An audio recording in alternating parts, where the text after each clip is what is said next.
2부를 시작하겠습니다. 먼저 황조가 원문을 살펴보겠습니다. 모두 16글자로 되어 있습니다. 4자씩 4줄로 되어 있습니다. 지금까지 연구자들이 풀어놓은 내용입니다. 고등학교 교과서에 실려 있습니다. 펄펄 나는 저 꾀꼬리 암수 서로 정답구나. 외로워라 이내 몸은 뉘와 함께 돌아갈 곳. 원문과 풀이를 엄격히 살펴보면 여기저기 이상한 곳이 있습니다. 사실 그동안 우리가 너무 이러한 풀이를 너그럽게 보아주고 있었습니다. 현대 우리들의 한자에 대한 두려움 때문이었을 것입니다. 그러나 지금부터라도 따질 것은 엄격히 따져야 합니다. 그래야 발전이 있을 것입니다. 교과서의 황조가 풀이는 적지 않게 문제가 있었습니다. 왜 그랬을까요? 가장 핵심적인 이유는 풀이한 사람들이 황조가가 향가인 줄을 몰랐다라는 사실입니다.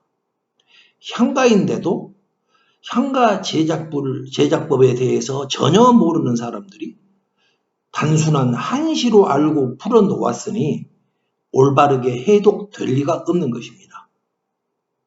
향가 제작법은 저에 져서 천년 향가의 비밀에 상세히 설명되어 있습니다. 유튜브를 통해서 일일이 설명되기는 너무 번거롭기 때문에 저의 책을 참고해 주시기 바랍니다. 황조가가 향가 제작법에 맞는지 먼저 검토해 보도록 하겠습니다. 우선 원문의 16글자 모두는 향가 제작법 그대로 뜻글자로 기능하고 있었습니다. 한 글자 한 글자 확인 설명은 번거로운 관계로 생략하도록 하겠습니다. 또 황조가의 문장은 노랫말과 보원의 구조로 되어 있었습니다. 청어는 생략되어 있었습니다. 원문의 붉은색 글자들이 보원입니다. 모두 5글자입니다. 보원이라는 것은 종합무대예술 대본에서 지문에 해당되는 글자입니다. 먼저 보원, 양의라는 2글자에 대해서 설명 올리겠습니다. 양의에서 양자는 보원으로 쓰일 때는 상으로 읽지 않습니다. 푸닥거리 양 이렇게 읽힙니다. 그렇기 때문에 양의라고 하였습니다. 이 말의 뜻은 배우가 무대로 나가서 푸닥거리 연기를 하라 이렇게 지시하는 문자 즉 보원입니다. 저는 솔직히 푸닥거리가 무엇인지에 대해서 잘 모릅니다. 그냥 사전만 보고 푸닥거리라고 알고 있습니다. 혹시 시청자분들 중에 이 방면에 전문가가 계신다면 향가에 나오는 푸닥거리가 무엇인지 그에 대한 연구를 권유해 드립니다. 왜 그러냐? 향가의 푸닥거리는 푸닥거리 문화의 가장 뿌리에 해당되기 때문입니다. 다음으로 의는 병풍의입니다. 의지하다 의가 아니고 병풍의자로 쓰이고 있습니다. 푸닥거리 양과 병풍의를 합하면은 사진에서 보듯이 병풍을 치고 그 앞에서 푸닥거리를 하라. 그러니까 그러면 푸닥거리라는 것은 음식을 차려놓고 무엇인가 하는 행위를 푸닥거리라고 하는 것 같습니다. 병풍 앞에 상을 차리고 제를 올리는 그러한 민속을 혹시 푸닥거리라고 하지 않을까 이렇게 보입니다. 지금 우리가 병풍치고 음식 올리는 제의식이 푸닥거리 문화라고 한다면 이러한 의식은 유교가 아니라 멀리 고구려의 향가까지 소급되고 있는 것입니다. 향가는 우리에게 멀리 바라보라. 이렇게 말하고 있는 것 같습니다. 다음으로 아지라는 두 글자입니다. 아는 외고집 아입니다. 여기서는 나를 말할 때의 아가 아닙니다. 향가는 종종 우리가 알고 있는 익숙한 개념과는 전혀 다른 의미로 쓰이는 경우가 많습니다. 아가 외고집 아라고 쓰인다, 이 말은 생전 처음 들어보시는 말일 것입니다. 향가에서 아는 아집을 부린다, 외고집을 부린다, 이런 의미로 사용되고 있었습니다. 다시 말씀드리면은 가지 말라고 뜯어 말려도 고집 부리며 저승으로 떠나간다, 이러한 의미입니다. 고집 부리며 간다. 주변 사람이 누가 말해도 듣지 않는다. 그럴 때 아라는 글자를 쓰고 있었습니다. 지는 가다지입니다. 그런다 해서 내가 길을 간다, 이런 단순한 뜻이 아니었습니다. 수 없는 향가를 찾고 연구하다 보니 지자는 이 사진에 신라 쪽샘지구 행렬 그림 있지 않습니까? 이건 행렬도입니다. 수많은 사람이 장례를 장례를 지내며 걸어가고 있는 것입니다. 이러한 행위를 갈지자, 지라는 용어로 사용하고 있었습니다. 이것을 현대의 장례식 상여행렬과도 거의 흡사합니다. 이렇게 열을 지어서 수많은 사람이 나아가는 것, 그것을 이 지자라는 보언으로 쓰고 있었습니다. 가지 말라고 말리고 말려도 고집 부리며 망인이 상해를 타고 떠나갑니다. 눈물가에서, 향가의 한 종류인 눈물가에서 지자가 나오게 되면은 여러분께서는 머릿속에서 쪽샘지구 행렬도처럼 가라, 이러한 연기를 하라, 이렇게 보시면은 거의 틀림없을 것입니다. 다음으로 다섯 번째, 황조가에 나오는 다섯 번째 보언, 기자입니다. 이 기자는 우리가 곡식을 까부는 키라든지 바람신 기라는 의미로 사용됩니다. 장례 행렬에서는 키 위에다가 저승사자가 먹고 가라는 밥을 차리고 있습니다. 바로 그러한 행위를 하라, 이러한 보언입니다. 황조가에 나와 있는 다섯 가지 보언에 대해서 설명드렸습니다. 첫 번째, 병풍 앞에다 상을 치르고 푸닥거리를 하고 있습니다. 두 번째는 고집스럽게 야속하게도 상여가 나갑니다. 다섯 번째 보언으로 바람신과 저승사자에게 접대를 하고 있었습니다. 그 구체적인 연기가 어떻게 될지는 연출자의 몫이어야 할 것입니다. 향가의 보언이란 어떠한 연기를 하라, 이렇게 알려주는 말입니다. 보언이라는 말 뜻을 조금이나마 이해하실 수 있을 것입니다. 다음의 법칙으로 황조가의 노랫말이 우리말 어순에 따라서 배치되어 있었습니다. 황조가 구절에 나오는 여기 두 번째 줄에 있습니다. 숫자와 빨간색으로 되어 있는 숫자와 여자, 이 두 글자가 우리말 어순으로 되어 있다, 이 사실을 입증하겠습니다. 우리말 중국어 어순이 아니고 우리말 어순으로 되어 있다, 이 사실을 입증토록 하겠습니다. 숫자는 누구수, 여자는 더불어 여입니다. 이 둘을 자연스럽게 이어서 풀어보면은, 서기체로 풀어보면은 누구와 더불어, 이러한 말이 될 것입니다. 누구와 더불어. 우리말 어순위로 배열되어 있지 않습니까? 확실합니다. 일단 여기까지는 확실합니다. 우리말 어순입니다. 그런데 중국어로는 이것을 어떻게 쓰느냐?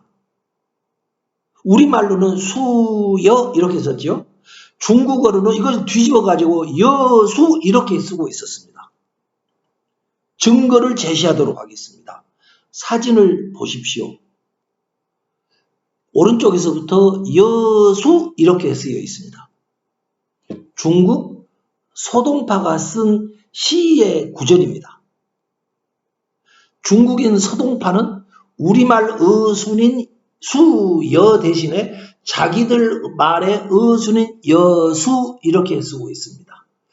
여기 이 사진에는 여수 동자, 누구와 더불어 함께 앉는 자리, 이런 뜻으로 쓰이고 있습니다. 이 서동파의 시입니다. 이게 중국어로 따르면 여수, 누구와 더불어, 동자, 함께 앉는다, 그렇게 쓰여 있는 것입니다. 자, 증거에 대해서 이해하셨죠? 여수가 중국어고 수여가 우리말 어순이다. 이 점에 대해서 이해하셨죠? 증거, 입증 근거에 대해서도 납득하셨죠? 자,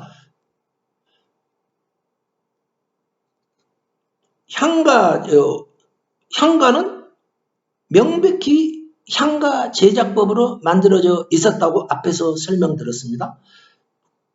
뜻글자로 되어 있고, 노랫말 플러스 보언으로 되어 있고, 보언은 우리말 어순으로 되어 있더라.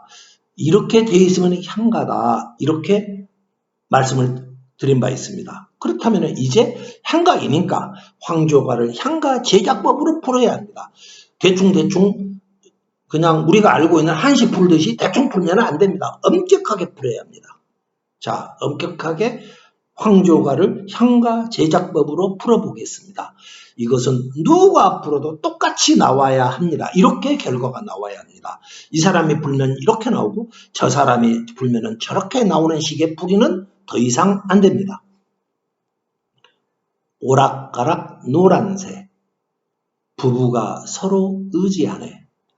생각해보라 나의 이 외로움을. 그대는 누구와 더불어 돌아가나.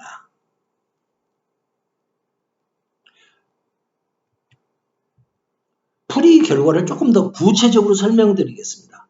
제작법으로 풀어보니 황조가는 고구려의 유리왕이 아내 왕비 치희의 장례식 때 지은 향가였습니다. 장례를 치르던 날 여러 부부들이 조문을 왔습니다. 유리왕은 부부들의 다정한 모습을 보니 왕비 치희가 없어진 자리가 더욱더 커 보였습니다. 그러는데 상여가 떠나기 시작합니다. 치희는 이제 다시 돌아오지 못할 길로 가고 있습니다. 왕이 탄식을 합니다. 그대가 고집을 부리며 만류하는 나의 손길을 뿌리치고 떠나가면 나는 어떻게 하라는 말이냐? 그대는 알지 않느냐? 그대여 생각해보라. 나의 이 외롭고 고단한 처지에 대해서 생각해보라. 그대는 나 혼자 이곳에 남겨두고 나와 가지 않고 왜 저승사자들과 함께 나와 함께 있지 않고 왜 저승자 사장들과 함께 저승으로 돌아가려 하느냐? 이런 내용이었습니다. 작품을 검토한 결과 나중에 설명되겠지만 음모와 권력투쟁이 난무하는 세상에 혼자 남겨진 자신의 그 절박한 외로움을 노래하고 있었습니다. 황조 삼국사기에 보면은 삼국유사가 아니고 삼국사기입니다. 황조가의 배경 기록은 다음과 같습니다. 우선 고유명사들이 여러 개 나옵니다.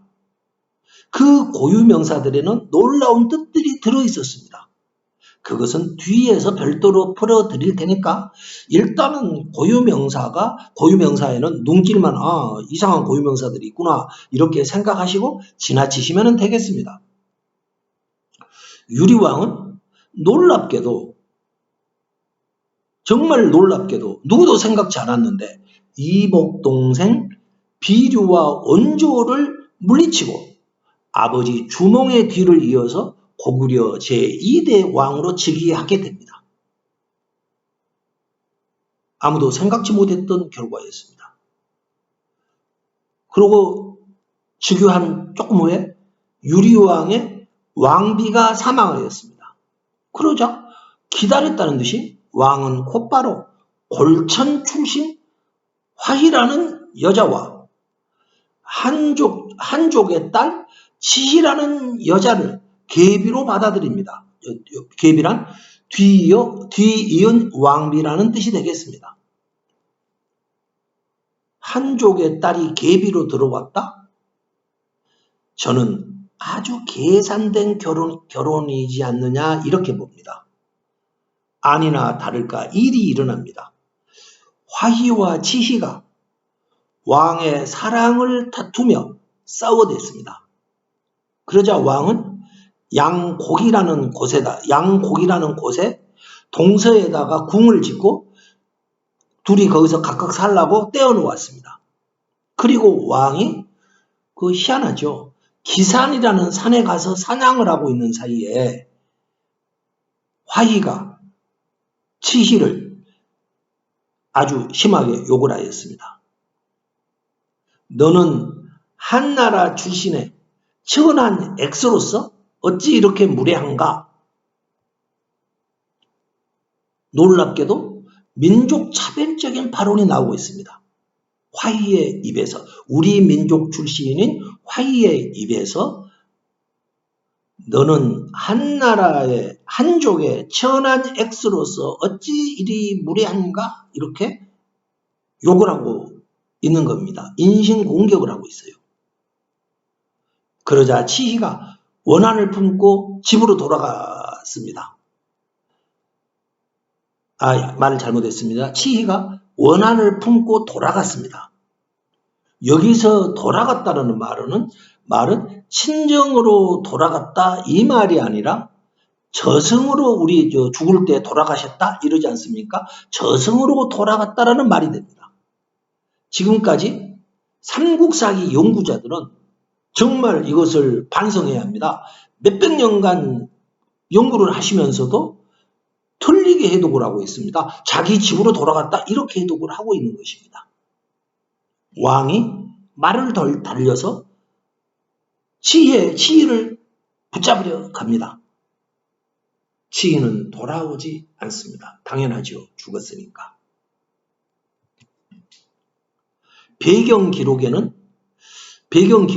삼국사기의 배경기록은 두 여인의 질투를 중심으로 써놓고 있습니다.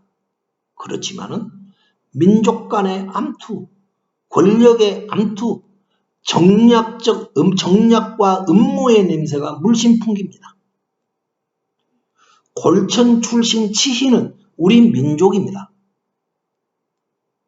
삼국사기에는 한나라의 한나라 한자, 집가자, 그러니까 한족으로 봐야겠죠. 한족의 딸이라고 해놓은 치희는 그 당시에 한사군을 설치했으니까 당연히 한사군 출신 고위직의 처자일 것입니다. 그런데 당시 한사군은 이때쯤이면은 4개의 군이었다가 낙랑군이라는 한 곳으로 통합되어 있었다고 합니다.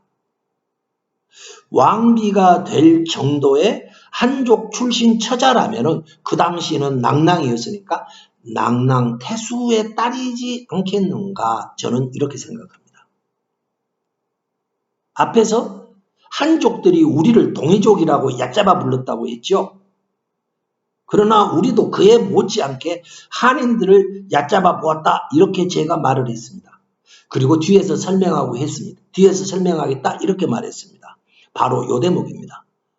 우리 민족의 처자였던 화희라는 여인이 맹렬히 퍼부은 비난에서 우리 민족이 한족을 어떻게 보았는가 그 생각을 잘 알 수가 있습니다. 한나라 출신 한족의 천한 X가 너 무례하구나. 글보다 훨씬 더 심한 언사를 사용했을 것입니다. X가 무엇이겠습니까? 천한 X. 천한 X라는 말을 듣고 한족 출신 치시는 원한에 사무쳐 죽었다. 이렇게 삼국사기는 기록해 놓고 있습니다. 생각해 보십시오. 천하다 여기던, 우리 민족이 천하다고 여기던 한족의 식민 통치 기관의 그 딸하고, 중요한 것은 우리가 한족 출신을 비천하다, 천하다 이렇게 보고 있는 것입니다.